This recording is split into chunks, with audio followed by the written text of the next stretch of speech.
राधे राधे, जय श्री कृष्णा। नमस्कार, मैं आचार्य पंडित गिरीश बारोलिया। गायत्री महामंत्र। ओम भूर्भुवः स्वः तत्सवितुर्वरेण्यं भर्गो देवस्य धीमहि धियो यो नः प्रचोदयात्। अखण्डमण्डलाकारं व्याप्तं येन चराचरं तत्पदं दर्शितं येन तस्मै श्रीगुरवे नमः। तस्मै श्रीगुरवे नमः। मुल्ला नसरुद्दीन की पत्नी का देहांत हुआ, लेकिन मरने से पहले उसने मुल्ला को कई बार हिदायत दी कि देख भाई, मेरे मरने के पश्चात में यदि तूने किसी अन्य स्त्री से प्रेम संबंध बनाया तो मैं भूत बन करके तेरा पीछा करूंगी, तुझे छोड़ूंगी नहीं। मुल्ला वैसे ही दब्बू था, पत्नी से बहुत ज़्यादा डरता था। यानी एक प्रकार से पत्नी ने उसे पूर्ण रूप से बांध कर रखा हुआ था। अब जब उसकी पत्नी का देहांत हुआ तो मुल्ला बड़े पशुपश में था कि कैसे अन्य स्त्री से शादी करूं या उससे प्रेम संबंध करूं, क्योंकि पत्नी हिदायत दे करके गई थी कि यदि तुम किसी अन्य स्त्री को नज़र उठाकर भी देखोगे तो मैं भूत बन करके तुम्हें परेशान करूंगी। कुछ समय बीतता गया। 3-4 महीने के बाद में व्यक्ति कब तक अपनी वासनाओं पर कंट्रोल करेगा। तो जब हम किसी चीज़ को कंट्रोल करते हैं तो वो और ज़्यादा उभर करके सामने आती है। यही हाल कुछ मुल्ला का था। तो मुल्ला ने एक स्त्री से प्रेम संबंध बनाया। जैसे वो घर में पहुंचा तो उसके जो है होश उड़ गए। वो बेहोश होकर के गिर पड़ा। देखा बिस्तर पर पत्नी बैठी हुई है। जब उसे होश आया तो पत्नी ने बोला कि मैं तुम्हें पहले ही समझा के गई थी कि तुम किसी से प्रेम संबंध नहीं बनाना, मेरे अलावा तुम किसी भी लड़की की तरफ नज़र उठा करके नहीं देखना, लेकिन तुमने वो गलती की। मुल्ला बड़ा परेशान, उसे कन्फर्म हो गया कि भूत बन गई है। उसने वो सारी चीज़ें बता दी कि तुम किस लड़की के पास में गए थे, उसके मकान का नंबर क्या है, वो कौन से कपड़े पहने हुए थी, तुमने उसके प्रेम प्रसंग में कौन कौन से कसीदे गढ़े। वो सारी चीज़ें उसने बता दी, क्या क्या बातचीत हुई। यानी वो वहाँ पर भी मौजूद थी। मुल्ला बड़ा परेशान हो गया। एक दिन वो एक फ़कीर के पास में गया। उस फ़कीर को पूरी अपनी दास्तान सुना करके बताई। फ़कीर मुस्कुराया, बोले कोई भूत प्रेत नहीं होते हैं। बोले आपको मजाक लगा हुआ है, मेरी जान पर बनाई है। मेरी पत्नी नित्य जो है दरवाजे पर खड़ी रहती है, वो प्रेत बन चुकी है। कोई उपाय बताएं उससे छुटकारा पाने का, क्योंकि वो निश्चित रूप से इस समय भी मेरे साथ में है। उसे सब कुछ पता है कि मैं आपके पास आया हुआ हूँ, उसके छुटकारे का आपसे उपाय भी पूछ रहा हूँ। ये सारी चीज़ें उसे मालूम है और हमारी जो कुछ भी बातचीत हो रही वो भी उसे पता है। तो उस फ़कीर ने बोला कि एक काम कर, वहाँ कुछ चावल के दाने रखे हुए हैं, उन्हें मुट्ठी में बांध करके ले जा और उससे पूछना कि इसमें कितने दाने हैं, ये बता। यदि उसने दाने सही सही बता दिए तो समझो कि वो निश्चित रूप से तेरे साथ में है, वो प्रेत बन चुकी है। और यदि नहीं बता पाई तो फिर समझ लेना कि वो सब झूठ है। अब मुल्ला ने एक मुट्ठी चावल के दाने उठाए और घर चला गया। जैसे ही घर में पहुंचा तो जैसा हर दिन होता था, पत्नी बिस्तर पर बैठी हुई थी। पत्नी ने बोला कि तू उस फ़कीर से मिलने के लिए गया था, तूने उससे मेरे से छुटकारा पाने का उपाय पूछा, उसने तेरे को मुट्ठी में एक चावल की दाने रखने के लिए बोले। अब मुल्ला ने सोचा कि इसको तो सारी बातें पता हैं, फिर भी उसने कोशिश करके पूछा कि अच्छा बता, मेरी मुट्ठी में कितने दाने हैं। पत्नी तुरोहित हो गई, क्योंकि पत्नी थी ही नहीं। उसको बड़ा आश्चर्य हुआ। वो दौड़ता हुआ उस फकीर के पास गया, बोले वो दाने तो नहीं बता पाई। तो उस फकीर ने बोला कि तुम्हारा जो मन है यही भय का भूत होता है। हम जो कुछ सोचते हैं वही हमारे सामने दिखता है। तो तुम्हें जितनी चीज़ें मालूम थी वो उसने बता दी, क्योंकि वो नहीं बता रही थी, तुम्हारे मन का भय बता रहा था। और जो चीज़ तुम्हें भी नहीं मालूम तो उसे भी नहीं मालूम, क्योंकि जब तुम्हें मालूम नहीं है तो तुम्हारा मन बताएगा कैसे। तो उस दिन वो पत्नी तुरोहित हो गई। इसी प्रकार से हम जब कोई भी कर्म करते हैं तो वो हमारा पीछा इसी प्रकार से करते रहता है। और सबसे बड़ी आश्चर्य की बात यह है कि हम ये समझते हैं कि यदि हम अच्छे कर्म करेंगे तो बुरे कर्मों से हमें छुटकारा मिल जाएगा, लेकिन ऐसा होता नहीं है। इसे इस प्रकार से समझें कि जैसे कोई डाकू है, डाके डालता है और अचानक उसको प्रायश्चित का भाव आ जाए और वो सन्यासी हो जाए।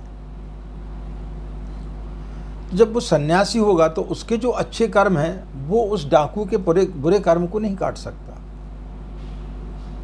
लेकिन हम इस भ्रांति में रहते हैं कि हम कोई अच्छा कर्म करेंगे तो शायद हमारे बुरे कर्म कट जाएंगे। वो अपनी जगह पर होते हैं, अच्छे कर्म अपनी जगह पर होते हैं। बुरे कर्मों को कभी भी अच्छे कर्मों के द्वारा नहीं काटा जा सकता है। दोनों की रेखाएं अलग अलग होती हैं, दोनों का स्थान अलग अलग है। जैसे आप ट्रेन में सफ़र कर रहे हैं, एक तरफ आप यदि दिल्ली से बॉम्बे जा रहे हैं वो यात्रा अलग है, और एक तरफ आप दिल्ली से कलकत्ता जा रहे हैं वो यात्रा अलग है। दोनों की यात्राएं अलग हैं, दोनों कर्म आपके अलग हैं। तो किसी भी कर्म से किसी कर्म को नहीं काटा जा सकता। आप चाहें कि हमारे जो बुरे कर्म हैं हम अच्छे कर्म जो कर रहे हैं उनसे कट जाएंगे तो ऐसा संभव नहीं होता है। वो कर्म कभी भी आपके कटते नहीं हैं। बुरे कर्म अलग होते हैं और अच्छे कर्म अलग होते हैं। अब इसे समझें कि कर्म हम जो करते हैं, एक हमारा शरीर कर्म करता है, यानी एक हमारा जो शरीर है वो गलत काम करता है। कैसे काम करता है? आप भूखे हैं, आपके घर में खाने को नहीं है, आपका बच्चा बीमार है, उसकी दवाइयों के लिए आपके पास में पैसे नहीं हैं। ऐसी स्थिति में आप चोरी करते हैं। तो ये हुआ एक शरीर का कर्म। दूसरा होता मन का कर्म, मन की चोरी। आपके पास में करोड़ों रुपया है, लेकिन इसके बावजूद भी यदि रास्ते में आपको 1 रुपया भी पड़ा हुआ मिल जाता है तो आप उसे उठा लेते हैं। उसके 1 रुपये में भी आपका लोभ है। किसी ने गलती से आपको 2 रुपया भी ज़्यादा दे दिए और आपके पास में अपार धन संपत्ति, फिर भी आप उसको नहीं बताते हैं। कई लोगों को आपने देखा होगा, बहुत पैसे वाले लोग रहते हैं, 5 स्टार होटलों में जाकर के ठहरते हैं, लेकिन वहाँ पर जो साबुन शैम्पू वगैरह फ्री में दिया जाता है वो उसको भी लेकर के जाते हैं। कई लोग तो इतने पैसे वाले होते हुए भी जब ट्रेन में सफ़र करते हैं तो वहाँ के जो नैपकिन वगैरह वो भी रख करके ले आते हैं, जबकि उनके लिए उसकी कोई आवश्यकता नहीं है, लेकिन वो ले करके आ जाते हैं। ये होता मन का कर्म, मन का चोर। ये सबसे ज़्यादा खतरनाक होता है। शरीर का जो कर्म है उसके लिए समाज दोषी है, क्योंकि वो उसकी ज़रूरत है। लेकिन मन का जो चोर होता है उसे कोई पकड़ भी नहीं पाता है। तो ये हमारा पीछा करता है, मन का चोर। लेकिन सबसे मज़े की बात यह है कि दोनों स्थितियों में आत्मा जो है वो उसकी साक्षी होती है। बगैर आत्मा के आप कोई भी चोरी नहीं कर सकते। आत्मा की उपस्थिति में ही चोरी की जा सकती है। यदि कोई मृत व्यक्ति हो, कोई मर जाए, उसके सामने आप लाखों करोड़ों रुपए का द्रव्य रख दें, बड़ी बड़ी वाहन खड़ी कर दें, उसको कोई फर्क नहीं पड़ता। उसके जेब में आप रुपये डाल दें, उसको कोई फर्क नहीं पड़ता, क्योंकि वो मर गया, आत्मा नहीं है। ये सब जितनी भी घटनाएं घटती हैं, हम जो भी पाप या पुण्य कर्म करते हैं, उसकी उपस्थिति के लिए, उनको करने के लिए आत्मा होना बहुत ज़रूरी है। यदि आत्मा नहीं है तो आप वो कर्म नहीं कर सकते। ऐसे इस प्रकार से समझें कि H2O2 मिलकर के पानी बनता है, लेकिन अकेले H2O2 मिलकर के पानी नहीं बनाते, उसके लिए विद्युत की आवश्यकता होती है। यदि पानी को काटा जाए तो उसमें विद्युत कहीं दिखाई नहीं देती है, वो सिर्फ उसका एहसास दिलाती। जब तक विद्युत नहीं होगी पानी नहीं बनेगा। इसलिए वैज्ञानिकों ने एक शब्द ईजाद किया जिससे बोलते हैं कैटालिटिक एजेंट, यानी एक कैटालिटिक एजेंट होते हैं। यदि आपको पानी बनाना है तो आपके लिए विद्युत की आवश्यकता पड़ेगी। इसी प्रकार यदि आपको कोई भी अच्छे या बुरे कर्म करना है तो आपको आत्मा की उपस्थिति होना अनिवार्य है। लेकिन आत्मा वो कर्म नहीं करती। आत्मा ना ही पाप करती है ना पुण्य करती है, लेकिन वो साक्षी होती है। बगैर आत्मा के व्यक्ति कोई भी कर्म नहीं कर सकता। तो इनसे मुक्ति कैसे पाई जाए? जो कर्म आप करते हैं वो आपको भुगतना पड़ता है, वो कर्म आपके पीछा करते हैं, कई जन्मों तक आपका पीछे करते रहते हैं। जैसे भीष्म पितामह के बारे में आपने सुना, उन्होंने भगवान कृष्ण से बोला कि मुझे 10 जन्मों तक का याद है कि मैंने किसी प्रकार का कोई पाप नहीं किया है, फिर मुझे इस सैया पर क्यों लेटना पड़ा बाणों की। तब भगवान कृष्ण ने बोला कि 11वीं जो आपका जन्म था उसमें आप एक राजकुमार थे। आपने उसमें जब आप आखेट करने के लिए गए तो आपने जो बाण चलाया वो एक सर्प को लग गया और वो जाकर के उचट के नुकीले कांटों की झाड़ी में गिर पड़ा, जहाँ वो 18 दिन तक बेहोश पड़ा रहा। तो उसने आपको श्राप दी, जिसके कारण आपको यह तकलीफ भोगना पड़ रही है। तो कर्म तो लेना पड़ता है, कर्म से आपको मुक्ति नहीं मिल सकती। लेकिन कर्म से मुक्ति कैसे मिले? कर्म से मुक्ति जब मिलती है वो साधना से मिलती है। जब हम गायत्री की साधना करते हैं और जब हम समाधि में जाते हैं तब फिर मैं खत्म हो जाता है, क्योंकि हम ये समझते हैं कि मुझे भूख लगी है, जबकि आपको भूख नहीं लगी, आपके शरीर को भूख लगी है। तो जिस दिन मैं खत्म हो जाता है उस दिन आत्मा वहाँ से अलग हो जाती है। जिस प्रकार से जल को यदि हम काटते हैं तो वहाँ पर विद्युत दिखाई नहीं देती, लेकिन विद्युत की उपस्थिति होना अनिवार्य है। इसी प्रकार से जब मैं खत्म हो जाता है, मन खत्म हो जाता है, तो फिर वहाँ पर शेष आत्मा बचती है। तो ना आत्मा कोई पाप करती है ना पुण्य करती है। तब वहाँ आप पाते हैं कि जो कुछ भी किया गया है वो इस शरीर के माध्यम से किया गया है, जो अब नहीं है। तो वो सारी चीज़ों से आपको उस समय मुक्ति मिल जाती है। तो व्यक्ति को मुक्ति कब मिलती है?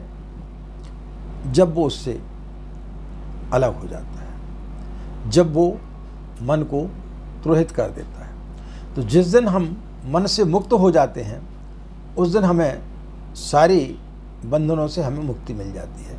फिर ये आवागमन का जो सूत्र है कि पुराने जन्मों के कर्म हमारे पीछे नहीं छोड़ रहे या उनको हमें लेना पड़ता है, तो वैसी स्थिति से व्यक्ति मुक्त हो जाता है जिस दिन वो उसे आत्मबोध हो जाता है। इसलिए पूज्य गुरुदेव ने बताया आत्मबोध और तत्वबोध की साधना। जो व्यक्ति आत्मबोध और तत्वबोध की साधना नित्य करता है तो उसका मैं जो है वो समाप्त हो जाता है। आशा मित्रों, यह जानकारी आपके लिए अच्छी लगी होगी और आपको समझ में आया होगा कि कर्म जो हम करते हैं एक शरीर के माध्यम से होता है और एक मन के माध्यम से होता है। मन के माध्यम से किया हुआ कर्म किसी को समझ में तो नहीं आता है, लेकिन वो उसी प्रकार से हमारा पीछा करता है जिस प्रकार से कि मुल्ला नसरुद्दीन के दिमाग में आया कि उसकी पत्नी प्रेत बन गई और वो प्रेत बन करके हमारा पीछा करते रहती है। शरीर से जो आप कर्म करते हैं अच्छे या बुरे, उसका आपको दंड मिल जाता है और उसका दोषी जो है वो समाज होता, आप नहीं होते हैं, क्योंकि आपको शरीर की ज़रूरत थी, आपने इसलिए वो काम किया। लेकिन मन से जो आप कर्म करते, मन के जो कर्म करते, वो किसी को पकड़ में नहीं आते, क्योंकि आपके मन में क्या चल रहा है किसी को क्या पता। आप किसी सुंदर युवती के पास बैठे हैं, आप किसी दुकान में गए और कोई चीज़ आपको पसंद आ गई और आप उसको चुपचाप यदि अपने जेब में रख लेते हैं तो किसको पता चलेगा। तो वो चोरी, वो कर्म आपको भुगतना पड़ते हैं। लेकिन इनसे मुक्ति पाने का सबसे बड़ा उपाय जो है वो गायत्री साधना है। जिस दिन साधक समाधि में पहुंच जाता है उस दिन उसका मैं खत्म हो जाता है और फिर वो सारी चीज़ें उसकी खत्म हो जाती हैं। इन्हीं कामनाओं के साथ में कि आपका दिन मंगलमय हो, आप लोग खुश रहें, मस्त रहें। माँ गायत्री की असीम कृपा इसी प्रकार आप लोग पर बनी रहे। हमें आज्ञा दें। नमस्कार। ओम शांति।